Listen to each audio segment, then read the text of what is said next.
সালাম আলাইকুম। দেখছেন নি কালকে ছাদ ডালাই দিছি, আচ্ছা ছাদের উপরে তাবুক লাগাইতে আছে, ছাদও পানি দিবার লাই বান দিব, বান দেনের বদল ছাদও তাবুক লাগাইতে আছে। কেমন চান আচ্ছা লেবার কোটে চেকও আইছে, একটু সবাই টেনশনে আছে, কতক্ষণ নাই ধরে লই যে ও মিডা ভাইয়ের পতাকা লই গেছে, পতাকা বাদ দিয়ে গেছে, এটা প্রমাণ হয়ে গেছে, সমস্যা নাই, ভিডিওর মধ্যে উঠে গেছে মিডা।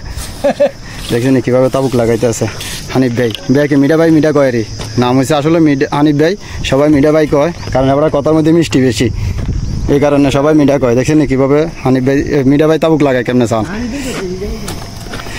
মিডা ভাই ব্যাগে মহব্বত করে মিডা ভাই কয়, মাশাআল্লাহ মহব্বত করে মিডা কয়। দেখেন তাবুক শল করে কিভাবে, এই দেশের শল দেখছেন কি সিস্টেমের, শল করে করে প্রত্যেকটা তাবুক বান লাগে, কিভাবে হানিফ ভাই তাবুক বাইতে আছে চান। আর এলো আমাকে বুড়া মুরব্বী মতিন চাচা, এই দুজনে মিলে এই দেখছেন এই তাবুক প্রত্যেকটা এক সাইড এক ডোর করে লাগাইছে। এটা পানি দিবে লাই, কাইলা চার ডালাই দিছে, আজকে পানি দিব চাঁদও, এই কারণে এক তাবুক লাগা লাইলে হরে তাবুকটা কামড় দিয়ে বরাবর করে দরিয়ালায়, এই কারণে এক ডোর করে লাগাই দিতে আছে। কীভাবে তাবুক লাগায়, তাবুক লাগানোর ভিডিওটা আপনার সেটা তুলে ধরলাম। ভিডিওটা দেখলে ভালো লাগলে অবশ্যই একটু শেয়ার করে দিবেন, অন্যকে দেখার সুযোগ করে দিবেন বিদেশে কীভাবে তাবুক লাগায় ছাদের উপরে।